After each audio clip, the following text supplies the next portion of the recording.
warahmatullahi wabarakatuh. Waalaikumsalam. Waalaikumsalam Selamat warahmatullahi siang wabarakatuh. semuanya. Ketemu lagi di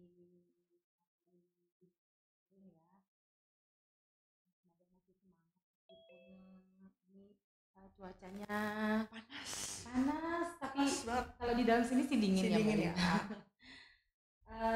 hari ini kita namanya talk show ya.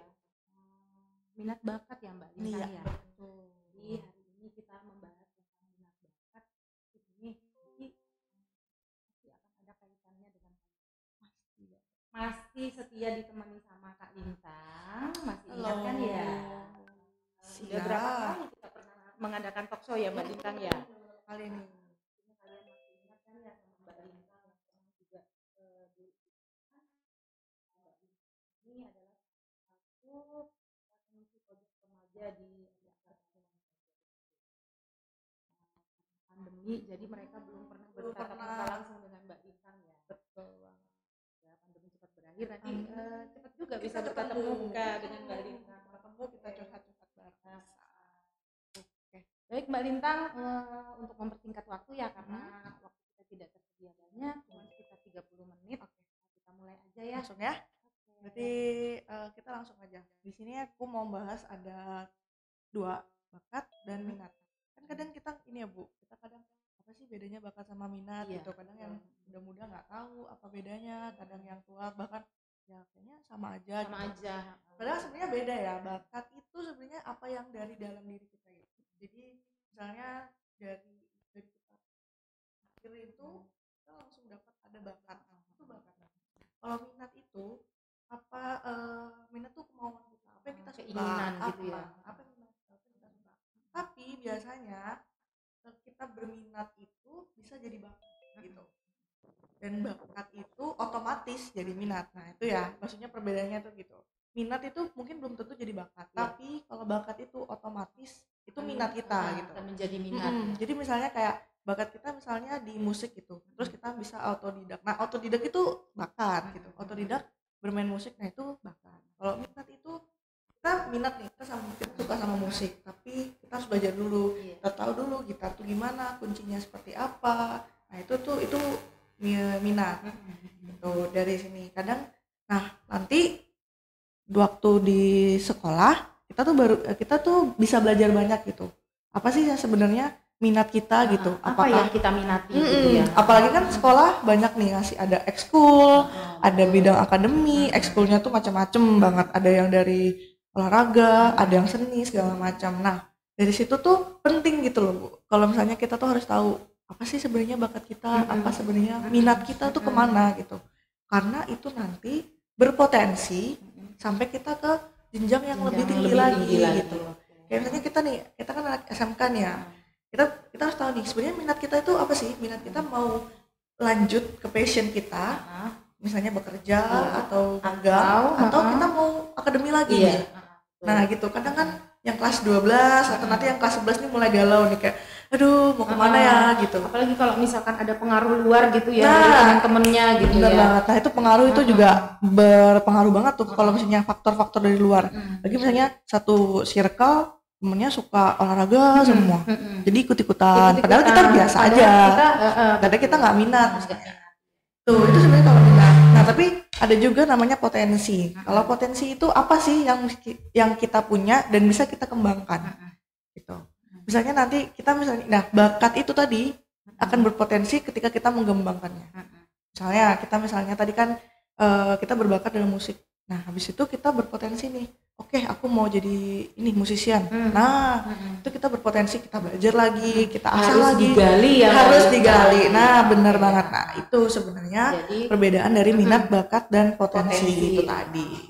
Itu sih. Nah habis itu beberapa cirinya itu sebenarnya terlihat aja sih Bu, dari secara sehari-harinya tuh kita kelihatan aja gitu. Kalau misalnya potensi ya maksudnya bakat itu ya tadi kalau misalnya tiba-tiba kita bisa tahu not balok, not angka dalam musik itu tanpa kita belajar. Nah itu berarti kita emang berbakat gitu. Misalnya kita tanpa menghitung pakai kalkulator, kita cuma membayangkan tahu hasilnya segini. Itu berbakat, berarti kita dalam matematika itu dalam bidang matematika. Bener banget. Hitung-hitungan Hitung-hitungan gitu ya. segala macam. Nah, nanti kalau misalnya kita kalau minat ya kita harus tahu sih. Harus belajar. Nah, itu sih kuncinya. Harus belajar. Itu sih. Itu secara keseluruhan minat bakat itu seperti itu. Tapi nanti ya sayangnya kita lagi pandemi ya Bu. Padahal itu saya ada tes minat bakat itu ada. Untuk yang ya tes-tes santai lah, maksudnya supaya kita tahu apa sih sebenarnya minat bakat itu ada gitu. Dalam psikologi itu ada tesnya. Cuman karena kita lagi pandemi, kita nggak bisa tes secara online. Jadinya nggak bisa. Jadi pada intinya minat sama bakat ini berbeda ya Mbak Lintang. Berbeda. Cuman mereka tetap aja berkesinambungan saling berhubungan dan satu kesatuan gitu. Otomatis. Jadi ingat ya kalau misalnya bakat itu pasti yang dimiliki, yang kita miliki gitu. Sedangkan kalau minat itu apa yang kita mau. Kemudian untuk mengembangkannya kita harus menggalinya lagi potensi yang ada di diri kita, jadinya gitu potensi ya. benar sekali. Oke, jadinya kalau misalnya secara umum kayak gitu ya. Kalau bakat sama minat dan potensi itu kayak gitu, supaya nggak rancu aja nih apa sih bedanya bakat minat gitu. Dan itu tuh rata-rata anak-anak tuh nggak tahu. Jadi misalnya kira apa ya bakatku bakatnya gitu. Apa sih minatku gitu. Minatnya, jadi jangan dianggap kita nggak punya bakat, enggak, kita pasti punya gitu. Jadi semuanya harus tahu. Iya. Ini pasti nih mereka pada bertanya dengan dirinya sendiri. Benar, pasti. Apa ya bakatku ya? Itu pasti bingung kalau yang mengerti sama potensi yang ada di dirinya, dia bisa menjawab kan. Iya, benar.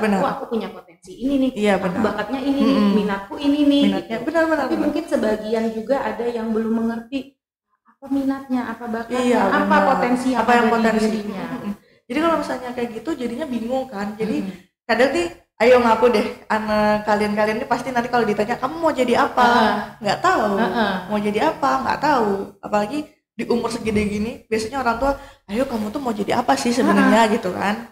Kan begini ya Mbak Lintang, kalau masa kanak-kanak gitu ya, misalkan di fase sekolah TK. Iya, TK.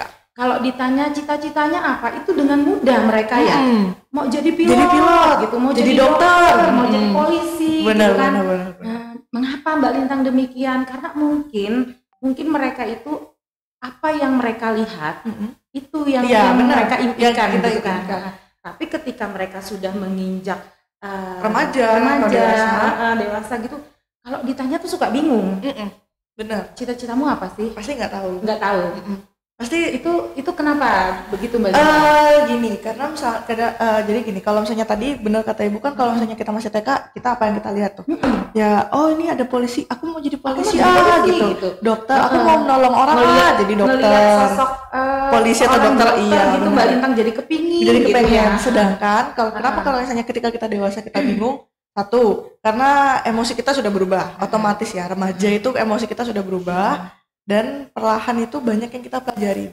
Kita semakin tahu, dokter itu sebenarnya begini gitu. Terus polisi itu sebenarnya begini. Jadi semakin banyak informasi yang kita tahu, jadi itu kita rancu gitu. Maksudnya bingung. Lu pengen jadi dokter tapi dokter kayak harus begini gitu. Pengen jadi polisi tapi syaratnya harus begini. Jadi kan susah. Makanya nanti kalau semakin besar semakin tahu apa aja pekerjaan yang ada, apa aja yang harus dilakukan. Jadi kita bingung gitu. Enaknya tuh jadi apa ya? Apa sih yang gampang? Karena ngaku aja deh, semuanya pasti pengennya itu yang gampang. Benar. Ya kan, semakin gede kayak, aduh mau yang gampang-gampang aja deh. Mau yang mudah-mudah aja deh. Padahal lebih enak nih ya. Ada quotes bilang ini, lebih enak melakukan pekerjaan sesuai apa yang kita suka, bukan apa yang kita butuhkan. Nah itu penting sih. Karena kalau kita menyukai bidang tersebut, kita pasti bersemangat ya Mbak. Iya benar.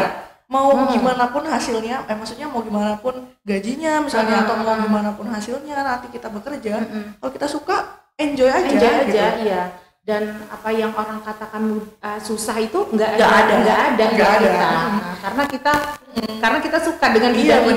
Ya kan? Dan itu lebih menyenangkan gitu loh, daripada apa yang kita butuhkan gitu. Tapi ya nggak menutup kemungkinan kan kita membutuhkannya apa, cuman ya adalah yang sedikit yang harus kita lakukan supaya kebutuhan dan kesukaan kita tuh terpenuhi. Dan harus seimbang juga tentunya itu harus seimbang sih pasti. Itu sih kalau misalnya untuk minat dan bakat, jadi mungkin dipikirkan aja dari sekarang gimana sih enaknya kita, apa sih sebenarnya bakatku, apa sih sebenarnya minatku. Kalau misalnya kalian nggak tahu bakat, at least tahu minatnya dulu, paling nggak tahu deh minatnya. Aku minatnya kayaknya di ini deh, kayaknya di editing video. Udah kamu gali dulu, kamu rasakan, maksudnya tuh rasakan dulu gimana ya rasanya editing video tuh seperti apa sih gitu. Kamu rasakan aja dulu apa yang harus dikuasain gitu. Kalau kan kamu semakin tahu, semakin kamu gali dan kamu merasa berpotensi, itu akan menjadi bakat kamu. Dan semakin bisa memilah buat diri kita. Iya, benar banget. Nah itu sebenarnya yang kunci dari minat dan bakat tuh kayak gitu. Kalau misalnya kalian dari kecil nggak tahu nih, misalnya anak-anak, paling nggak dari sekarang nih, kan berarti kelas berapa sih? 10 ya? Kelas 10, berarti kelas 10 kalian otomatis mulai mikir deh minatnya apa gitu. Kemudian kalau udah ketemu minatnya, baru digali ya potensinya. Iya benar, jangan stuck cuman aku suka ini gitu. Ini sudah, jangan. Jadi nggak jadi apa-apa gitu loh. Kalau misalnya udah tahu, oke, aku minat ini, aku akan gali, aku akan belajar, akhirnya aku akan berbakat dalam hal itu dan menemukan potensi yang ada di diri kita. Otomatis orang akan mencari kamu karena kamu berbakat dalam hal itu gitu dan berpotensi gitu sih.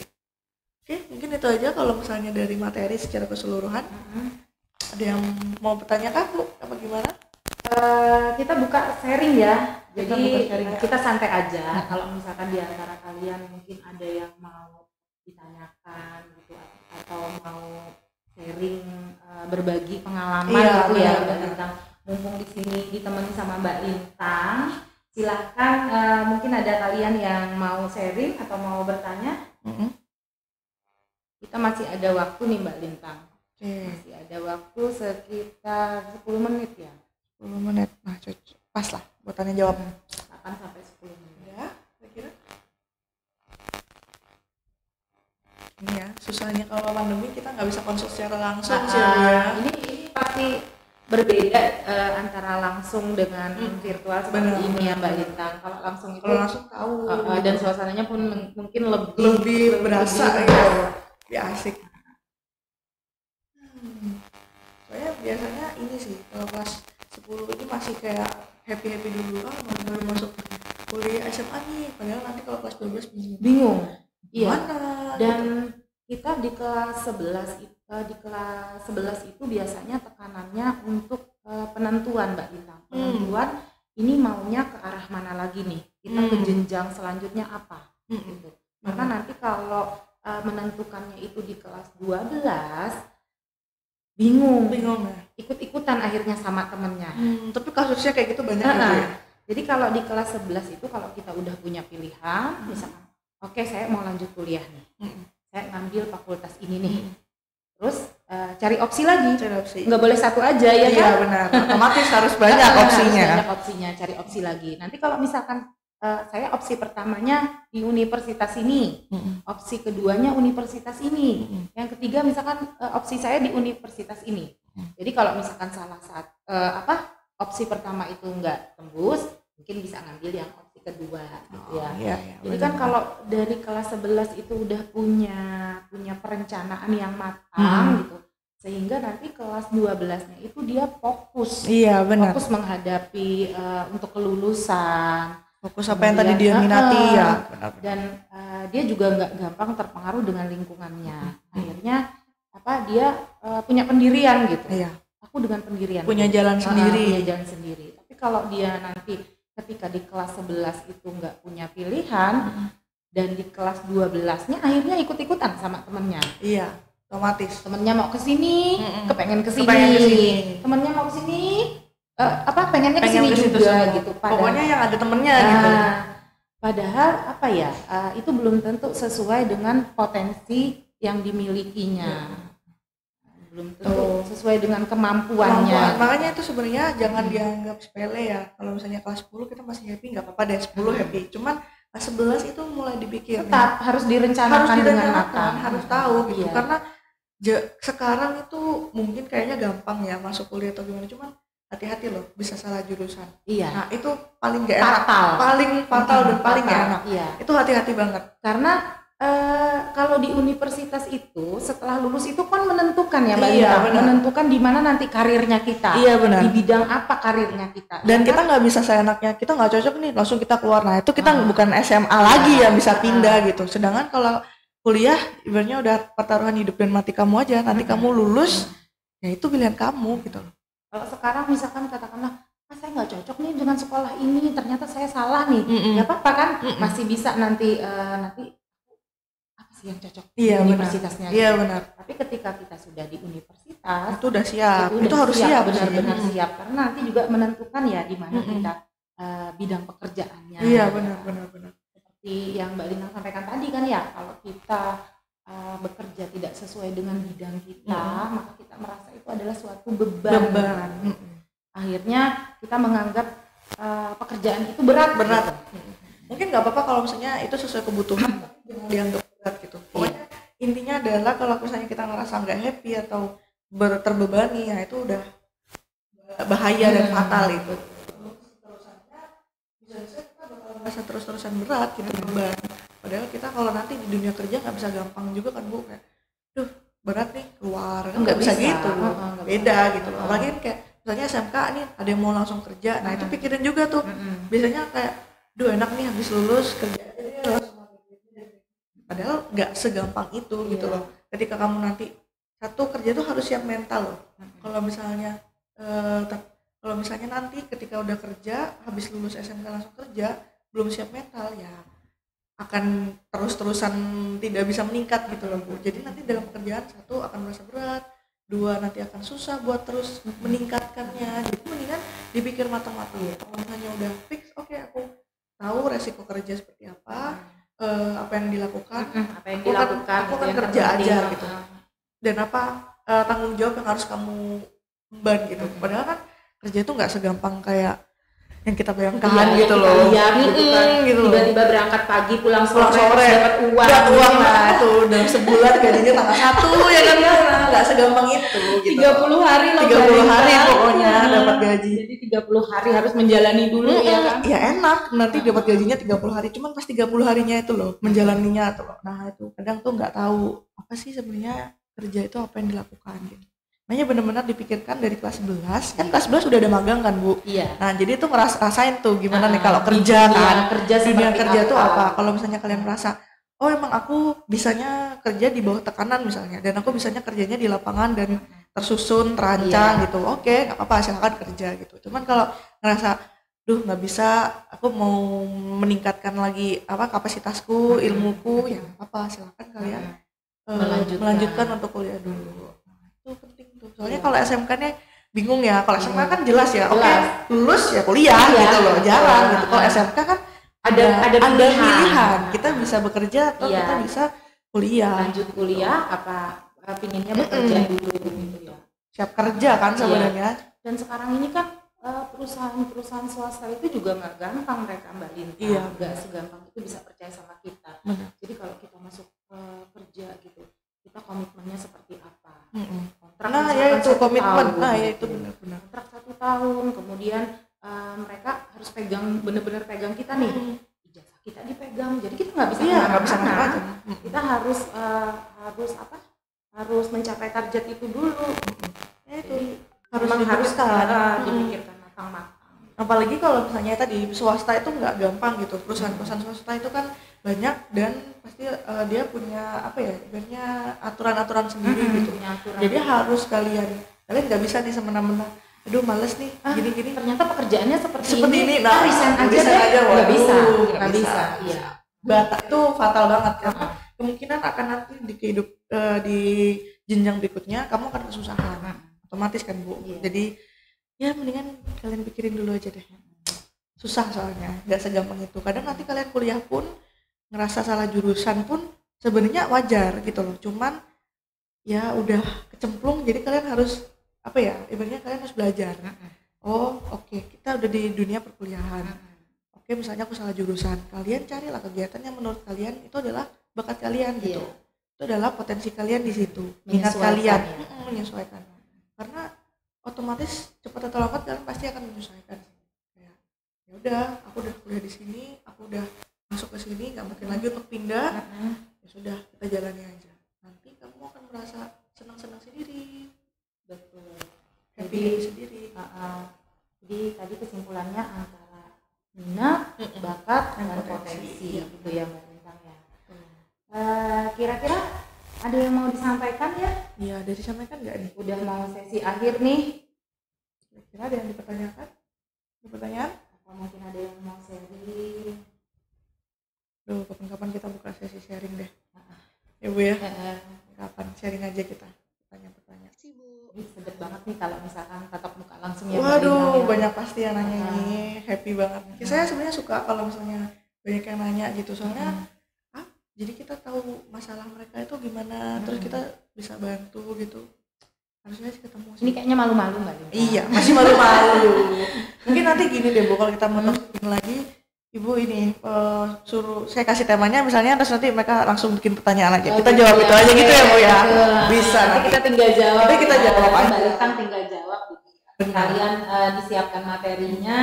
Nih materi silahkan ini dipelajari dulu, gitu kan Mbak Lintang? Iya, nanti kayak gitu aja. Kemudian silahkan siapkan untuk pertanyaannya, sharingnya gitu. Nanti biar bisa dijawab sama Mbak Lintang. Benar. Kayaknya kayak gitu aja kali ya, biar enak kita ngobrol-ngobrol. Oke. Nggak ada ya? Nggak ada pertanyaan? Nggak ada pertanyaan ya? Oke, baik. Karena waktunya sudah menunjukkan pukul 12:46 waktunya sudah berakhir ya Mbak Lintang. Waktunya sudah. Mereka sudah waktunya buat istirahat ya. Kemudian sholat, makan siang bagi yang melaksanakan sholat. Oke, terima kasih banyak atas pertemuan hari ini. Semoga bermanfaat. Semoga sharing ini bisa jadi membantu ya. Sebagai pandangan. Ya, benar-benar. Kapan-kapan kita tes minat bakat deh. Ditunggu Mbak Lintang. Oke, siap. Kapan-kapan. Oke, terima kasih Mbak Lintang. Oke, terima kasih juga Ibu atas kesediaannya hari ini. Terima kasih. Semoga senang kita hati. bertemu kembali. Terima kasih semuanya ya. Semangat semuanya. Waalaikumsalam warahmatullahi wabarakatuh.